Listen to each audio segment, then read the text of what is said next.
So you may have heard of Liberty, which some of you might know as one person and a whole bunch of horses, and they're all rearing and laying down with no ropes on. And some of you might be like, Liberty, I have no idea what you're talking about right now.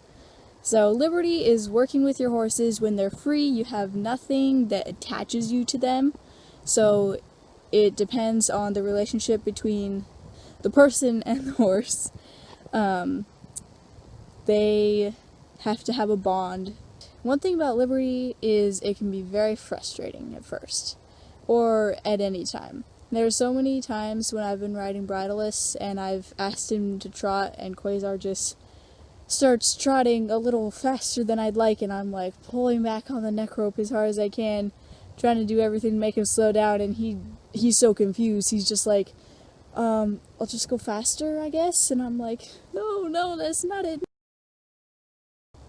One thing about doing Liberty is, even when you're starting out, make sure you don't micromanage in your Liberty.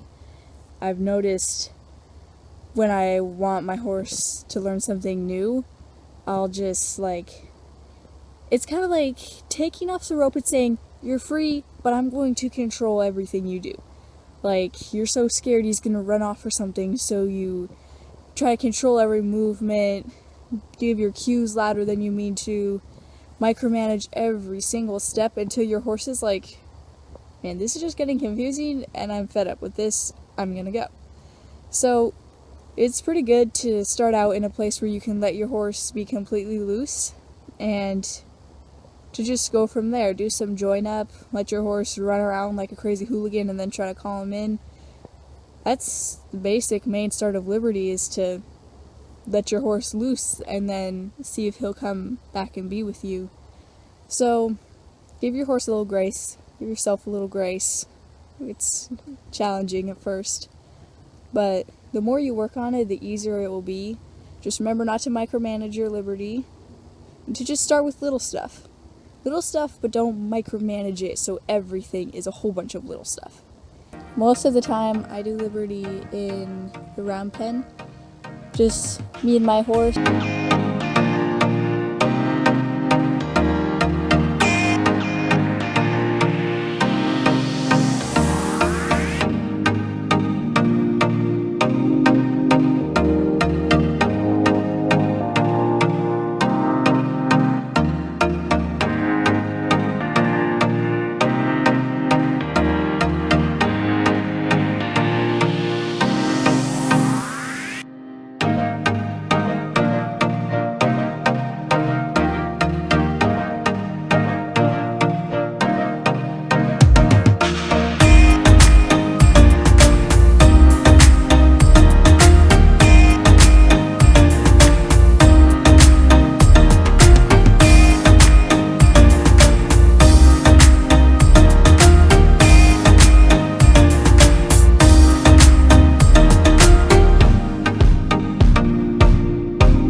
Sometimes you and your horse will not understand each other, but always stick with it, because if you just focus on something little each time and just really work on it, you'll be amazed at what you can do in the end, because horses are very smart creatures and so are humans. So together, should work out pretty well. I would like to thank my mom for helping me with Liberty stuff, and Pat Pirelli and Jonathan Fields for all the books and stuff that they put out that I read to learn how to do Liberty better. And I'd like to thank the lovely creator for this backdrop. It's very pretty out here today.